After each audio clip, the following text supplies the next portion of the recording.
Bonjour, c'est avec beaucoup de bonheur que je vous retrouve aujourd'hui. Nous terminons l'étude du livre des Romains.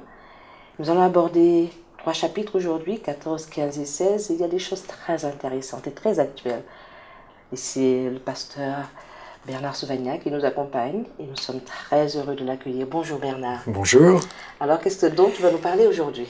Eh bien, on va aborder le premier sujet très concret que l'apôtre Paul traite, c'est-à-dire qu'est-ce qu'il faut faire lorsqu'on n'est pas d'accord entre chrétiens dans la même Église. Comment éviter les disputes et les conflits, en quelque sorte. Très pratique. Et voilà. Et puis ensuite, eh bien, l'apôtre Paul rappelle ses projets de voyage, salue un certain nombre de membres de la communauté de Rome à laquelle il écrit et donne la conclusion totale à cette lettre. En tout cas, nous te remercions et nous te souhaitons une très bonne étude. Quant à nous, nous allons nous retrouver à la fin et je vous souhaite une bonne étude avec ce groupe.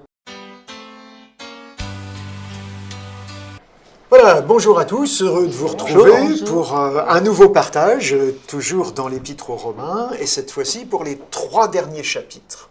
Alors, dans ces 3 derniers chapitres, on se rend compte qu'il y a plusieurs sujets qui sont évoqués. D'abord, il y a un problème particulier qui est lié, je dirais, qui engage la question de la tolérance à l'intérieur de la communauté, où bien sûr, il y a une variété de gens qui n'ont pas forcément tous les mêmes opinions. Ensuite, l'apôtre Paul, dans le chapitre 15, va continuer à évoquer sa propre expérience, ses voyages, sa mission, son désir d'aller à Rome. Et puis, dans le chapitre 16, on s'aperçoit qu'il a quantité de salutations à des chrétiens qui font partie de cette église de la capitale de l'Empire romain. Et puis, il continue en donnant quelques conseils. Et puis, il y a la parole de conclusion de cette lettre. Alors d'abord, nous allons nous pencher sur le problème qui était suscité là et relevé dans les chapitres 14 et 15, et à propos de lesquels il va nous donner des leçons de tolérance, apprendre à nous tolérer les uns les autres. Alors, Jean, tu veux nous lire les versets 5 et 6 du chapitre 14 pour nous faire comprendre la problématique devant laquelle on se trouve. Pour celui-ci, certains jours sont plus sacrés que d'autres. Pour celui-là, ils se valent tous. Que chacun se forme là-dessus une opinion personnelle et s'y tienne. Il s'agit bien de savoir ce qu'on fait et pourquoi on le fait. Celui qui met tel jour à part veut, par là, honorer et servir le Seigneur. Celui qui cause du Seigneur, celui qui mange de tout sans scrupule de conscience, le fait aussi à cause du Seigneur. La preuve, c'est qu'il remercie Dieu pour sa nourriture. Quant à celui qui s'abstient de certains aliments, il le fait encore par amour du Seigneur, car lui aussi est reconnaissant à Dieu. Voilà, alors c'est assez curieux ce texte, hein. On se rend compte que le débat est une conception à propos des jours. Il y aurait des jours qui auraient des caractères spéciaux par rapport à d'autres, et en même temps c'est mêlé à une question de nourriture. Manger de tout ou manger seulement de certaines choses. Alors, quel est le problème que Paul découvre là, qu'il soulève et qu'il traite dans cette lettre qu'il envoie aux chrétiens de Rome? C'est un problème qui a fait débat au sein de l'Église à la fin, je dirais dans le dernier tiers, pourrait-on dire, hein, du 1er siècle. La plupart des chrétiens, au départ, venaient du peuple juif. Les disciples de Jésus, Jésus lui-même, étaient des juifs. Et les juifs, depuis un certain temps, avaient pris l'habitude de consacrer 2 jours par semaine au jeûne. Non pas forcément à un jeûne intégral, mais à faire maigre, comme on a pris la suite dans certains milieux chrétiens, c'est-à-dire à ne pas manger de viande ces jours-là, à restreindre sa nourriture à quelque chose de très simple. Et ils avaient pris comme jour le lundi et le jeudi. Et il y a eu un grand débat parmi les chrétiens s'il fallait continuer cette pratique au sein du christianisme.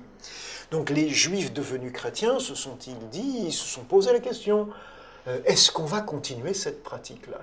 Et alors certains ont dit oui, il faut la continuer, et d'autres ont dit oui, mais si on la continue, et le débat a duré assez longtemps, bien après la fin de la rédaction des textes bibliques, et finalement les chrétiens en sont arrivés à dire on va faire maigre le mardi et le vendredi. C'est-à-dire qu'on va continuer la même habitude, mais en décalant les jours, pour qu'on ne nous mélange pas avec les juifs. Et c'est quelque chose qui est resté. Encore aujourd'hui, le vendredi est perçu comme le jour où on fait maigre. Oui. C'est le jour où on va acheter du poisson et pas de la viande. Oui. Voilà quel est le problème qui est là posé. Alors, ce problème-là, c'est intéressant. Est-ce que c'est un problème que vous connaissez? Est-ce que c'est un problème qui se pose dans vos vies à vous? C'est vrai qu'inconsciemment, je fonctionne, peut-être parce que je suis d'origine non adventiste, on fonctionne dans la famille avec le fait que le vendredi, c'était un jour maigre. Mais c'est de l'habitude. Je m'aperçois bien qu'il n'y a aucune connotation religieuse. C'est plus une question d'habitude, par facilité, je dirais. Alors, on vit dans un monde où il y a un brassage religieux, et vous savez très bien que les musulmans font le ramadan, qu'un certain nombre de bons chrétiens font le carême. Comment vous réagissez à ces pratiques? Si elles ont besoin de cela pour fonctionner, moi ça ne me gêne pas du tout, je respecte leur choix. Peut-être qu'un jour j'aurai envie de le faire, mais pour l'instant ça ne me tente pas trop. Mais il n'y a pas de jugement à porter sur des gens qui décident dans la semaine ou sur plusieurs jours dans le mois de faire un régime alimentaire un peu particulier. En quoi ça change leur spiritualité? Alors justement, c'est une bonne question. Est-ce qu'il y a un lien entre manger, pas manger ou manger maigre et la spiritualité? Oui, parce qu'au jour d'aujourd'hui, on axe surtout sur la silhouette. Quand on arrive vers l'été, les maillots de bain, on rentre plus, il y a des bourrelets partout, donc on fait maigre. Mais ce n'est plus, comment dirais-je, ce n'est plus guidé par un esprit religieux. C'est surtout la mode qui nous guide. Et ça, quelque part, ça me gêne un peu. Oui. Alors c'est intéressant, ce genre de réflexion, Jacqueline. Et même si ce n'est pas toujours par le physique et tout ça, ceux qui le font, est-ce que ça les approche plus près de Dieu? Là est la question, si c'est pas encore une habitude, une continuité de ce que tout le monde fait, mais que dans le fond, ça n'a pas de rapport spirituel. C'est vrai que tu signes là un problème, c'est que quand on prend des habitudes, on peut très vite perdre la raison de ces habitudes, ça c'est vrai. Est-ce que ça veut dire qu'il ne faut pas prendre de nouvelles habitudes? Si elles sont bonnes, je pense que oui. Ça s'approche de Dieu. Oui, Marie-Antoinette, tu Je voulais me dire demande, quelque chose? oui, je me demande aussi si ces jours maigres n'avaient pas été institués également, je laisse à part le côté religieux, pour une question d'hygiène alimentaire de cette époque. Alors, je ne sais pas si c'était vraiment ça la préoccupation de cette époque. Au départ, les Juifs avaient fait ces jours-là vraiment pour des raisons religieuses. Et les prophètes de l'Ancien Testament en parlent. Il y a tout un débat qui s'instaure, en particulier après le retour de l'exil à Babylone, où les Juifs ont pris conscience que cette déportation était comme une punition de Dieu pour leurs infidélités passées, et où ils se sont dit, là, il faut vraiment qu'on mette les bouchées doubles, en quelque sorte, pour obéir à Dieu. Et ils se sont imposés des jeûnes à partir de ce moment-là, et qui ont abouti à ces 2 jours-là. Rappelez-vous, dans l'évangile de Luc, on nous fait la comparaison entre 2 hommes qui priaient. Il y en a un qui est appelé un pharisien, et l'autre un publicain. Et qu'est-ce qu'il dit, le pharisien, dans sa prière? Il dit, je ne suis pas comme les autres. Je jeûne 2 fois la semaine. Voilà.